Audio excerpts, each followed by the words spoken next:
I'm going to call the meeting of the Amherst Finance Committee for May 13, 2013 to order, and note that it's 5/13/13, an auspicious day, I suppose. And welcome everybody's here. We think Jonathan Tucker is coming in a couple minutes. So what I think I'm going to do is go to a couple of citizen petitions that are fairly straightforward and give him a few minutes to get here before we jump into the zoning ones. The first one that's coming up, I believe, is going to be Wednesday of next week by special setting, which is Article 38, citizen petition for residential rental property. And there are a couple of wrinkles here that get into complexity because I think we've talked previously with them about the fact that they may propose to amend the original zoning, or the original article on rental housing, and then they're reserving their position as to what to do until we get to the, until after they see what town meeting does on Monday night. So I think that our only question is, can we take a position at all right now, or do we need to convene on Wednesday night if when we'll have an idea from them as to what they propose to do? Yes, Kay. Well, I don't think we should make a decision now. But when you talk about Wednesday night, do you mean this Wednesday night or the 22nd? No, the 22nd is when it's coming up again. The other zoning rental registration bylaw is coming up on the 20th. Right. It's Monday. And then they put theirs off 2 days later. So I don't think we should, I don't want to make a recommendation on something that we don't know what it's actually going to be when it comes to town meeting. Okay, good. Yeah. So the agreement is to continue to defer, and which puts us in a situation where we at least have to reserve the possibility for ourselves of a brief meeting a week from Wednesday on the 22nd. In the rental housing information bylaw, I mean, we met with Vince about that one. What number is that, please? It's number 40.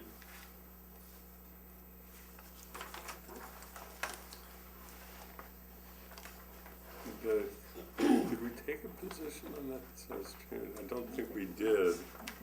And of course, this is the one where he was asking for extra steps to be taken.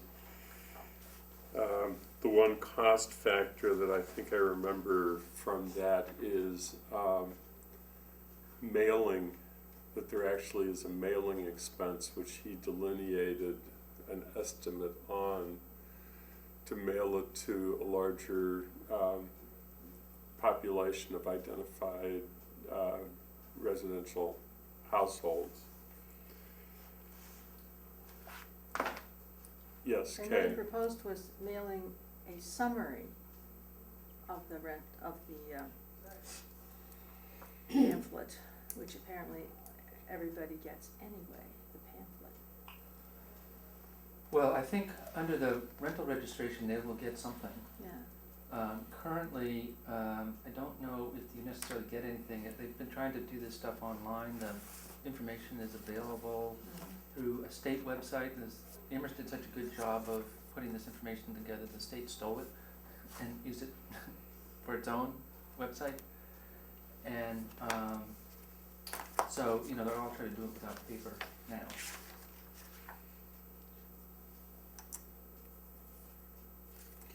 So in this one, we're back into another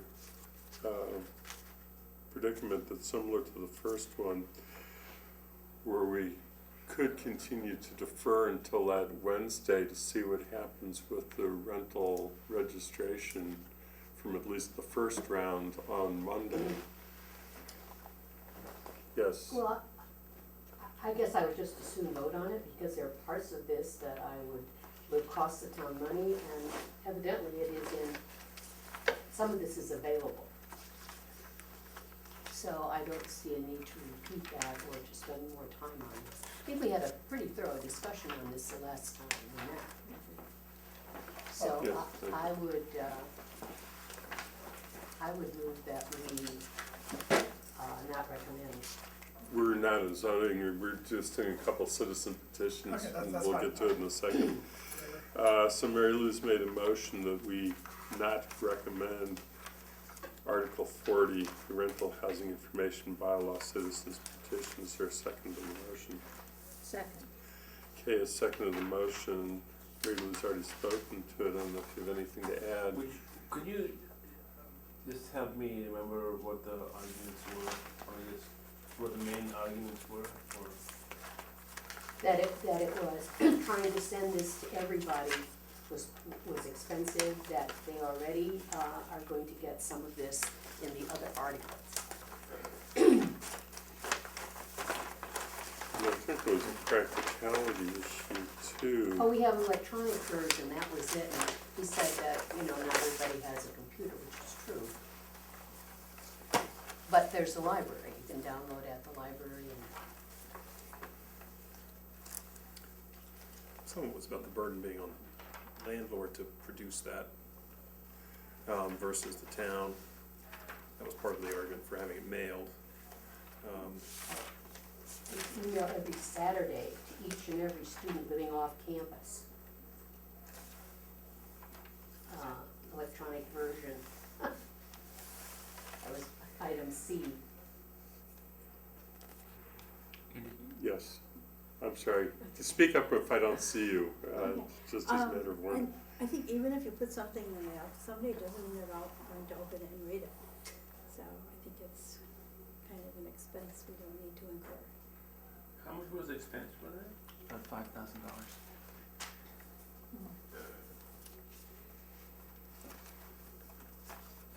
So, motion on the floor, it's been made and seconded. All in favor? Okay, so it's 6-0, one member absent. Okay, so I think we'd maybe should trying to look at the other one was the parking, maybe real quickly because it's related, was the residential parking general bylaw. Again, it's the same provision, and it would alter what's in the petition article that is going to be heard on Monday.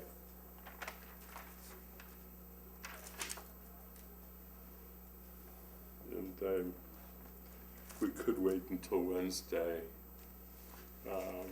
following, not this coming Wednesday, the Wednesday following, and see what's happened with the first article. And unless somebody makes a motion, I'm going to assume that's what we're going to do. What about Article 44?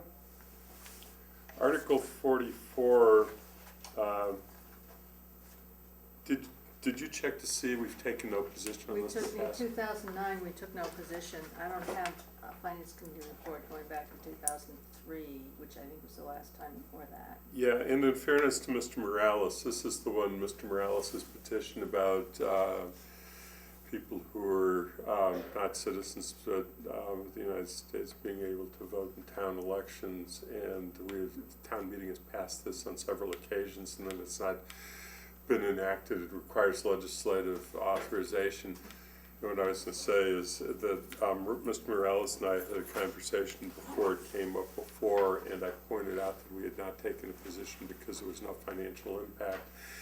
And he said that he thought that that was a reasonable conclusion that the Finance Committee had made last time, and that he therefore chose to not come to our meeting because he assumed that we would take that position. Okay? I move we make no recommendation on Article 44. Second. Okay.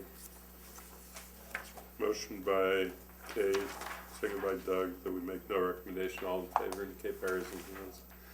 So it's 6-0 again with one member absent. So let's get to the zoning. Excuse me, we didn't vote on Article 41 because we don't have to, correct? If we're going to postpone it, we don't have to. Okay, And the Echo Hill, we said we were gonna take up on Wednesday of this week because we're waiting to see what the select board does. I just, for my minutes, because we haven't done anything with Article 41 anyway, that's that parking, we don't have to vote on it. Correct, and doesn't even have to be, you can say we discussed it or not. Right, So zoning, we're here at 31 through 35 inclusive. And I actually did give some thought to this question before, and here's what my thinking is. There have been, in the past, 3 arguments that have been made as to why we take positions on zoning, and that it's probably worth seeing if there's agreement to that, to what I'm about to say, because if we don't meet any of those 3 with any of these in our judgment, then I think that we kind of know that there's no position, otherwise there's more discussion. But there's been arguments, and we have taken positions at times in the past when it seems possible that new development might result as a result of the zoning change that would generate a net increase in revenue. And it's always that net increase in revenue uncertainty that has caused our discussion, but that's the discussion we've had. The second is a reduction of cost due to administrative expenses from a change in the code. And the third has been a reduction of possible legal expenses because of a proposed change in the code, which is sometimes referred to as housekeeping, because we're trying to get the house in order to make sure that we're complying with law or making our provisions consistent with each other to remove ambiguities. I don't know that I can recall, and maybe Cave is the master of our history on this, whether you can think of any other real criteria that we've done. Those are pretty much it for, well, we've done something where we wanted to make the zoning map conform with property lines. We did that in one case. Which I think sort of fall into reduction of cost to administer code, because it makes for clarity purposes, but isn't really changing the underlying provision. So I think that the question that I have for us is that if that's generally the agreement, what I'd like to do is discuss the things in bundles of 31, 32, and 35. Reason being that they were linked by the planning board to serve similar purposes. And I think what numbers? 31, 32, and 35. Thank you. And they were linked for those purposes, and it would be worth thinking about them as a group, because they're all working to achieve the same thing.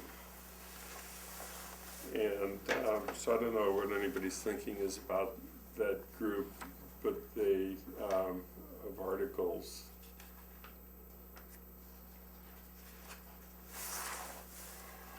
Okay. I'll jump in here. I thought that I could recommend for sure Articles 31 and 35. In Article 32, I'm not quite sure that I saw as definite a financial impact, but it's certainly heading in that direction, because all of these would make these mixed-use development areas, or potentially could make them more attractive to building owners and property owners as places to develop mixed uses in buildings. Yeah, Janice? Well, it may or may not, and then if they develop more residences, and some of them could be bigger, they can have families, and they can produce children for the schools. So, there may be some financial consequences, but we still don't know if they're going to be positive. Yeah, But I would suggest that, it doesn't make development less likely, would be one way to think of it. And secondarily, because it's a mixed-use building, the valuation of the property, the commercial part of the property, would potentially be higher. So I think that offsets in some respects. Now, it's not necessarily, a one-to-one, because I think you're right. I mean, that generally houses with children in them don't generate the same taxes as what's necessary for the services they get. However,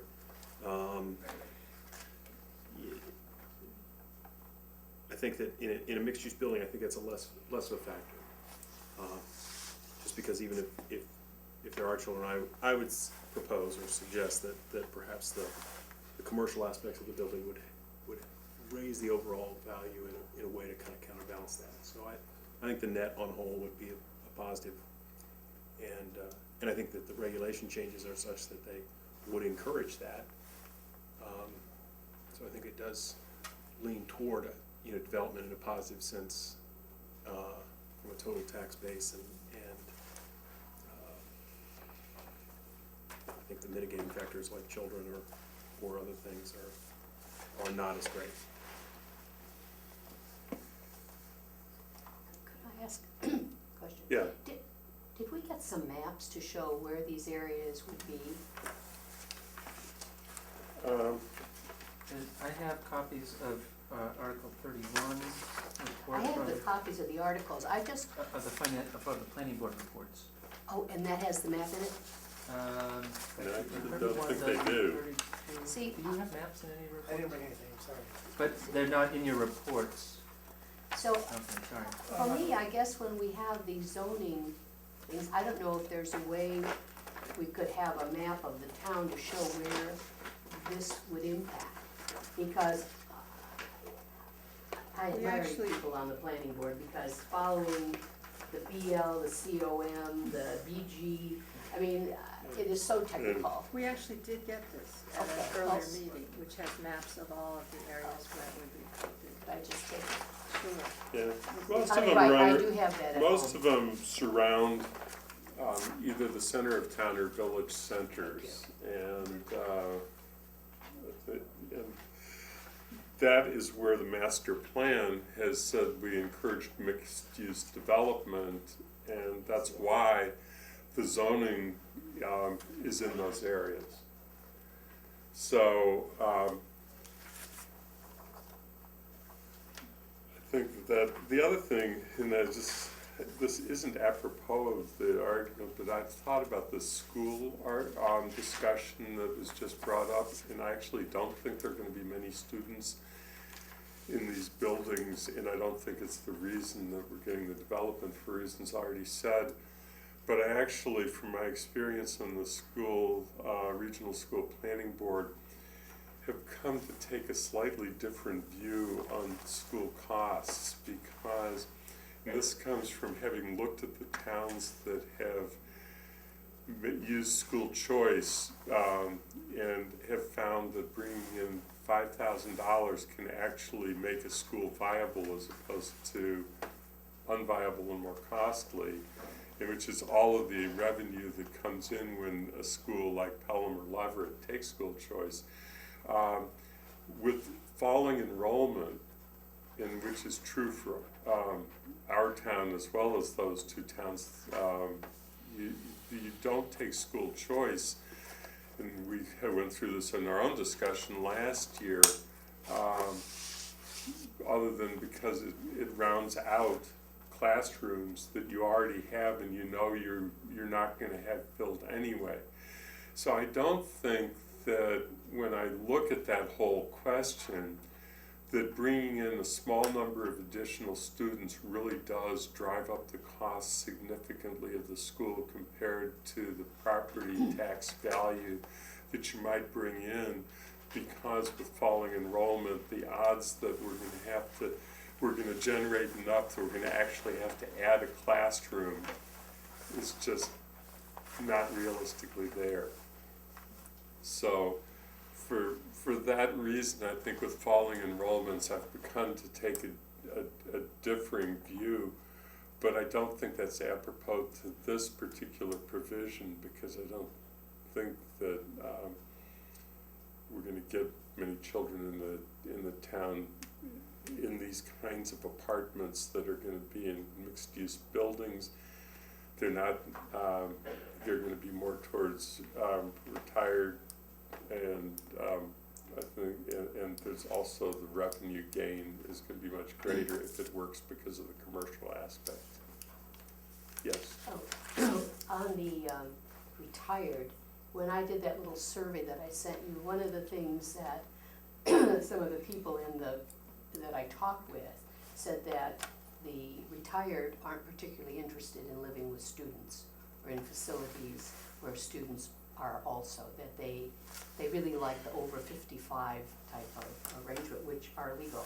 And not for tonight, but I would propose that, you know, the choice in where you, or no, what is it? Is it choice in for 5,000 really, I would take a different position, that I would see the school, small schools, having second and third grade together, or third and fourth, where you can combine classes. So I'm not sure, Andy, that I would agree that that is revenue for the town. In fact, I think it costs towns more to have choice. But anyway, that's a discussion for another time. But our schools have decided to take choice, and it still comes back to the major point, which really wasn't about the arguments in for-con school choice, is the fact that we're filling classroom spaces that are probably there anyway. We're not building enough. We're not building a major development that's going to cause the addition of classrooms. My issue would never be with whether kids live there or not. I mean, I think you have to be an open community and kids come. But I do, if we understand that this is probably going to be for students, that would be okay, but I do think it'll be mostly students. I'll come back to ask you a question, but Kay had her hand up. Well, I don't think that who the tenants are is really relevant. That's right. To our discussion. If somebody's gonna live there and the building can have commercial development on the first floor, that's going to bring people in contact with where the commercial developments are, and it might actually build up a viable village center, which is the aim of all this. So I think who the tenants are renting it. And I think that's a good point. The only thing that I would then say is that it might be worth knowing in the Knights of Columbus building, or whatever the thing is called next to the Boltwood Garage, which is a mixed-use development and probably the most successful mixed-use development we've had recently. Who's living there? I don't know who's living there. The big white building? Yeah. Behind Judy's? Yeah. Oh, I have no clue. I know 1%. I'm pretty sure it's not college students. No, they're quite pricey. The rents I are quite understand. pricey. Yeah. So I mean, our one experience with mixed use doesn't say that there's large numbers of kids have moved in either. So we've had some discussion. Does anybody have a motion on? And I think we could either I'll take a motion singly or on the group, whoever makes the motion gets to make that choice. Doug? I move we recommend Articles 31, 32, and 35. So you wanna do all three at the same time? Can you talk about 32, since we have it? So many seconds. Oh, I see. Okay. You want a second? What am I seconding? Doug has moved to recommend 31, 32, and 35. All right, I'll second it. Okay. So I will speak to it. I think, I did all three together just because I think that, again, the intent of separating them was for clarity of purpose by virtue of the planning board. But I think the intent behind all three is to try to get them all passed, because they all work toward the same goal, which is to get this mixed-use development in the village centers. And so that's why I think we can recommend it, and again, those are, that development, I think, to my mind anyway, is a net positive.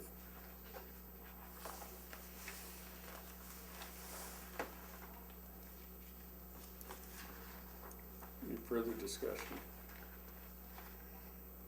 Okay, Well, again, I just don't see this as a hugely drastic change. It's kind of improving the zoning that's already there, the regulations that are already there. The master plan already says these should be densely developed areas, and it's not gonna introduce a whole lot of, I suspect it won't introduce a whole lot of new development right away, but it could allow it to happen. Or it could encourage it more than it's encouraged right now. 'Cause some of it could happen anyway. This really, is the one where the footprint stays the same, it's just that they change, is that correct? 32, is that what you're talking about? Yes. 32 would allow you to have more units on the same footprint than otherwise allowed.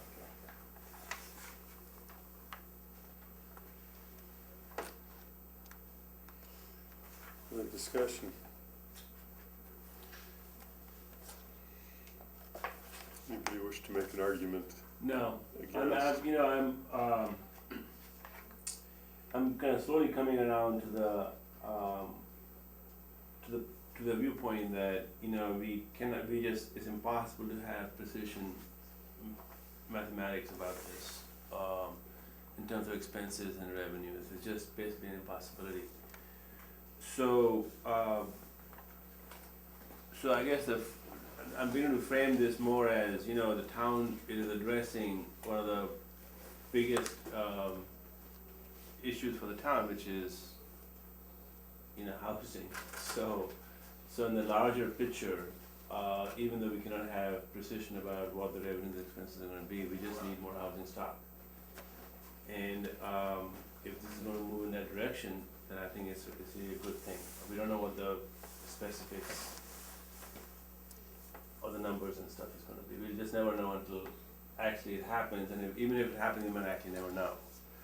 So, so it's addressing a larger issue in a favorable way, so for that reason, I'm kind of coming to the point of view that I want to support it. Just Jonathan's, Tucker's just walked in the room. We decided to take up 3 articles as a group, 31, 32, and 35 for discussion purposes because they serve similar purposes as expressed in the prior meeting. The 2 of you were kind enough to give us such good information about. And so we've had a discussion about the criteria that might be used in making this kind of decision, and the motion on the floor that's been seconded is to recommend Articles 31, 32, and 35, and that is what is being discussed. Do Mary we Lou. know the select board's position on these? And the planning board, and the public hearing? Planning board, I think, unanimously adopted all 3 of them and recommends all 3 of them. And I think there was no dissenting votes in the planning board on any of these 3, and the select board. Don't, It says they recommend This is also it here. they also recommended, is that, Yeah, in the script. Well, I tend to agree with Anurag's statement, though I would get back to something that Doug pointed out, that the other thing is that this is mixed-use development, and what is attractive to me is that mixed use also has commercial in it, and I think to get some form of additional commercial development within the areas that are either in the center of town or village centers is important to the town, and so it serves both purposes, because that's the intent of it, is that mixed use does both, or allows for both. May I, just make one I don't know how well it's possible or not. Do we have any experience with similar bylaw changes previously? Have we done, do we have any experience with that? Can somebody answer that? I mean, have such changes been made in the recent past in our bylaws? Yeah. There were a series of changes made between 2005 and 2009 to the zoning bylaw which affected the downtown. And in fact, that included the expansion of the downtown general business district to include Spring Street and the Lord Jeffrey Inn and that area. And out of that, we have had the Boltwood Place project, which is a mixed-use project which faces onto the Boltwood Walk garage, parking garage area. 5 stories, commercial on the first floor, 4 floors of residential, 11 units, I think. And those were market rate units for the most part. They weren't, they're smaller in terms of bedroom count and so forth. And they had hundreds, literally hundreds of people on a waiting list interested in those units. So it's been a positive for the town, Yeah. so, good, right. There hasn't been a flood of it because development is challenging at any time. And we are still waiting for some of the effects, and we keep talking to developers for changes that have been made in other areas, East Amherst, for instance. Further discussion? Seeing no further discussion, and looking around several times, I will therefore go to the vote that's on the floor, which was made by Doug, seconded by Kay, that the committee recommend Articles 31, 32, and 35. All in favor indicate by raising hands.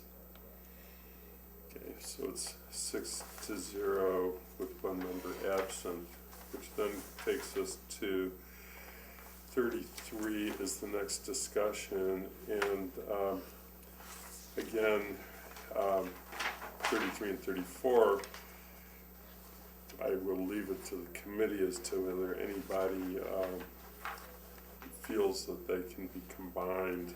I'm not suggesting they can be. Okay, I move we recommend Article 33.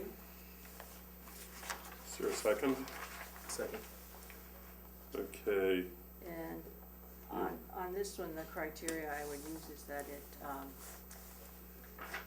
partly it conforms, it makes the bylaw conform with the enforcement that's been in practice for some time.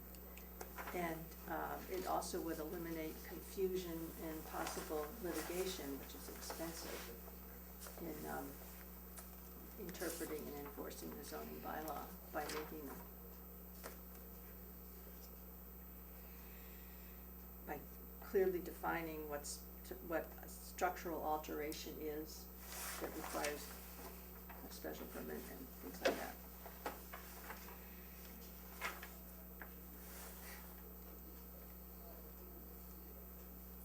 anyone? So you consider this housekeeping?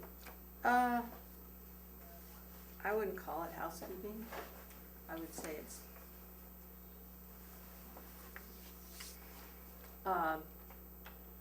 renovating the structure a little bit.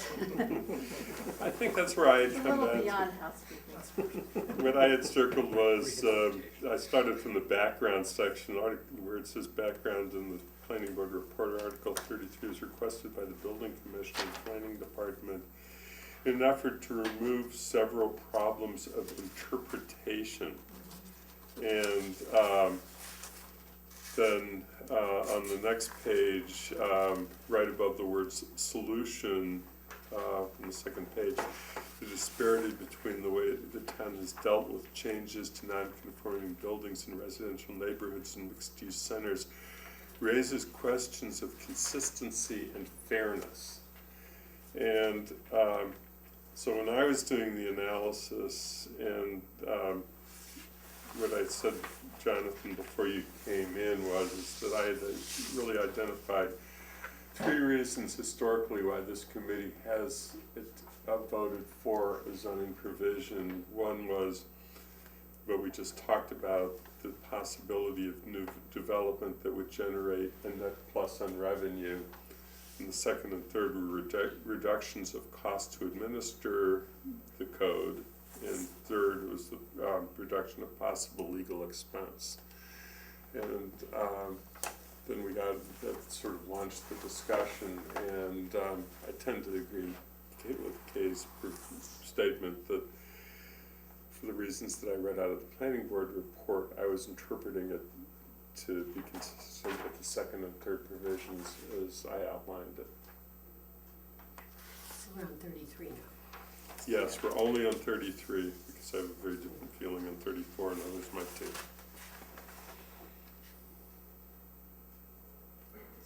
Yes. So I guess I would suggest that whoever talks to these articles explain, some of that reasoning, because it's not clear that there is a financial implication, but that would explain why we would be taking a position on it. Yeah, and you said there were 3 reasons when, 3 occasions for the FinCom to approve or support zoning articles. Which ones are you applying here? I'm applying the second and the third. I don't think the first is applicable on this one. I think that The cost of administering it and, the reduction of the cost to administer the code because of the confusion that is existing because of inconsistencies in various provisions or lack of clarity, and the reduction of possible legal expenses. So will this, okay, so I'm just trying to say, will this kind of clarify because the zoning bylaws are pretty complex, there are so many parts to them. This will clarify just a little bit.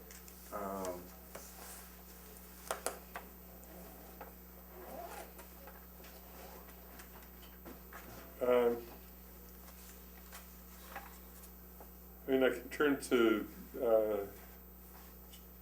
Rob and ask him the question from the planning board's perspective. You said that the purpose was to remove several problems of interpretation and inconsistencies.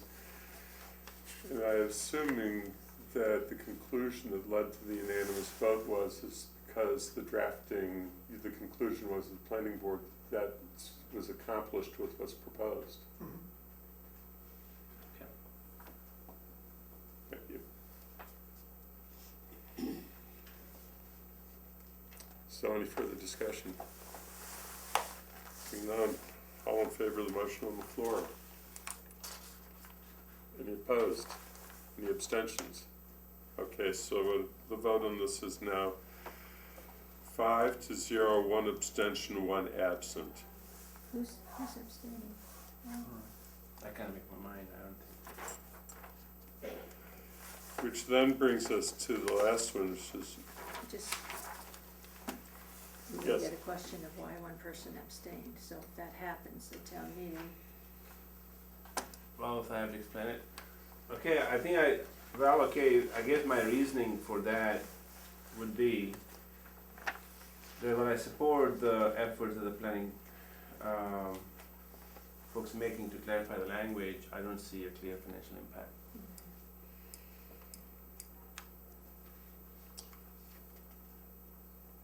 then we get to 34, which has to do with fraternity residence dimensions. Which I'm therefore left with whether anybody sees a reason to take a position.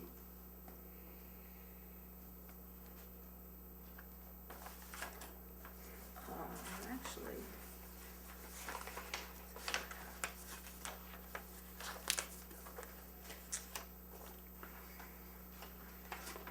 Yes, Kay. I move we recommend Article 34. Okay, is there a second? Second. Doug is seconded. Can you speak to your motion? Well, as I understand it, this would give people who might want to develop something in these 2 very limited districts a little more flexibility in doing so, developing housing, isn't that right? And so it might be more likely that somebody would develop this kind of housing in these two districts, which are singularly well suited for it, since they're not really near any other neighborhoods. Maybe Rob has a say. Yeah, Rob. And the housing would be specifically for students. It would not be a school impact at all. Wouldn't that be what? It wouldn't be a school impact, it's for students. Yeah, and I guess the problem that I had, and please speak up on this too, if after I say it, I was looking at it again back to the first criteria, the possibility of new development that would generate net revenue increase, and I guess I wasn't sure with fraternity housing if there is a net revenue increase. Yes, I think Jonathan. part of the category, the use category that's being affected here is the use category that includes fraternities, sororities, social dormitories, or similar uses. So student housing of any kind, including, and particularly, I think the target of this is private student housing. It's not necessarily a 501c3, it's not necessarily a fraternity or sorority, it could be private market student housing. Yes. As I recall, on that map, one of those pieces of land that you were talking about was owned by the Newman Center. Newman Center, and then there are two adjacent fraternities. So do they pay taxes on their property? Not now. If they built housing, would they? If they built it, they probably would not. If someone else bought their property and built it, they probably would. Yeah.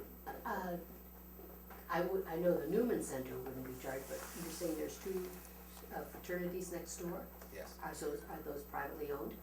they're owned by the fraternity organizations. And they don't get, I don't we know don't if they pay pay taxes taxes or on not, that? but they're privately owned. if they're privately owned, why aren't they paying taxes? I don't know that they aren't. They might. Oh, I didn't hear you say that, I'm sorry. They might well be. Okay. I don't happen to know the answer to that. Pardon? I don't Okay. happen to know the answer, but And I'm not sure that private commercial housing owned by religious institutions is necessarily tax exempt. That might be the case. We did have that discussion actually with the Lord Jeff when they were talking about housing on Spring Street that is, housing is, it's a commercial enterprise. Wasn't there discussion about whether it was taxable? I'm sorry. Something owned by Amherst College on Spring Street that was being built for non-educational purposes. It was not in the educational No. district. Well, right, I think it depends on what the use is. Just because it's owned by the college doesn't mean it's necessarily tax exempt. If it's a commercial enterprise, then it's subject to taxation. Or if it's just straight housing, I mean, Amherst College owns a number of houses and they all pay. Amherst College is a very large Yeah. Yeah, they're one of the taxpayer largest in taxpayers in Amherst. town. Okay, what is this article doing in English? What? This Article 34, what is it? What is being accomplished? Well, Rob's the, as I understand it,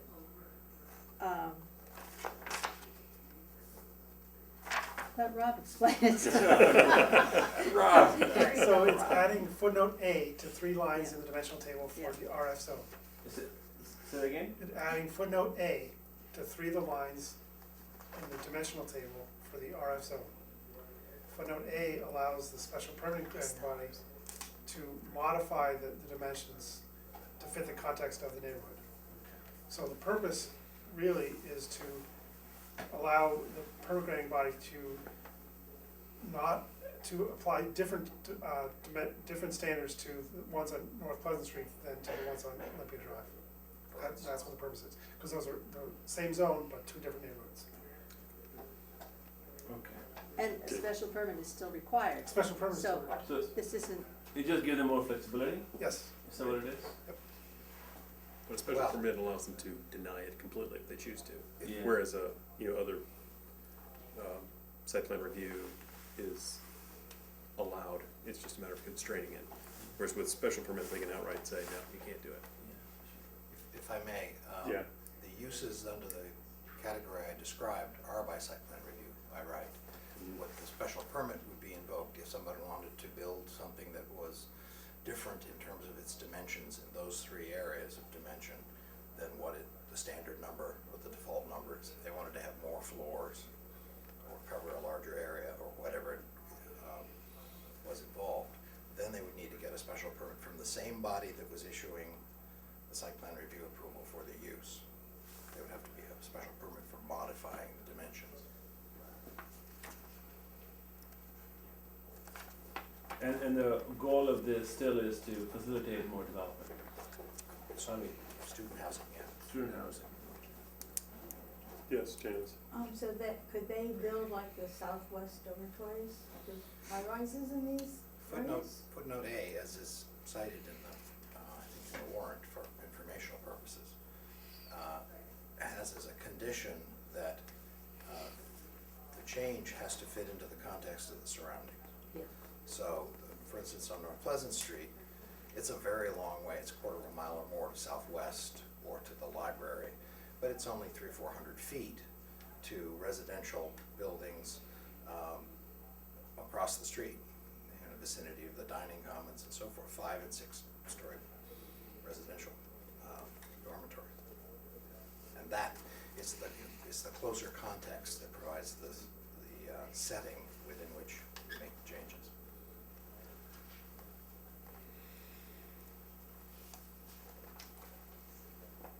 I'm good. Yeah. I'm beginning to convince myself from the no position to maybe supporting this.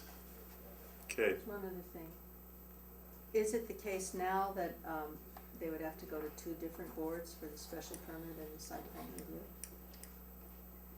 There is no provision for this Oh, for a special, in these three dimensions now. We're adding that capacity. I see. There are for a couple of other dimensions, and in that case, the way we've set it up in the language of footnote A is that whoever, it reads strangely, but whoever is issuing the permit for the land use itself, social dormitory, say, issues the special permit for the modification. Okay, we're gonna have to try and finish it up in a couple minutes because I know that Mary Lynn needs to go and she wants to be able to vote on this. So, but you were gonna say. I just want to just make one observation that the three criteria you mentioned earlier about increasing, facilitating more development, cutting out administrative costs, or cutting on potential legal costs. They are, good criteria, but they are difficult to apply because it's very difficult to know when there's no line of demarcation. For example, you can always make the argument that administrative costs are going to go down. You can always make the argument that legal costs are going to be reduced. But it's very difficult to get really a handle on those. So in this particular article, it seems to me like a routine zoning issue. And the financial impact is I mean, in a general sense, it's there, but it makes things better.